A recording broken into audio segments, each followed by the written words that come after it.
Ցանկության ուժը ամենահզորն է։ Գրքից եւ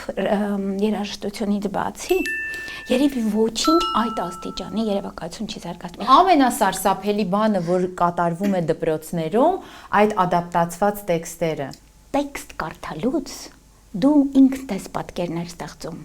Եվ այստեղ է գալիս կարևորությունը, թե ինչու պետք է նաև անպայման մեծ տեքստեր կարդալ։ Դու մնացել ես հեքիաթի մեջ։ Ոնց կարելի է այդպես երեխա մեծացնել։ Ստանիսլավսկին ասում է, երևակայությունը ամենաշատը գայթակղում է հարցը։ Մեզ իսկապես պակասում են այդ հեքիաթները, մեզ պակասում է վերադարձ դեպի հեքիաթ։ Հեքիաթը երեխայի կյանքում շատ կարևոր է, որովհետև հեքիաթը իր կյանքի ճանապարհորդության մասին է։ Դու պիտի հավատաս, որպեսզի կարողանաս ճանապարհ կառուցես։ Մենք չենք կորցրել, որովհետև մենք հեքիաթի ենք հավատացել,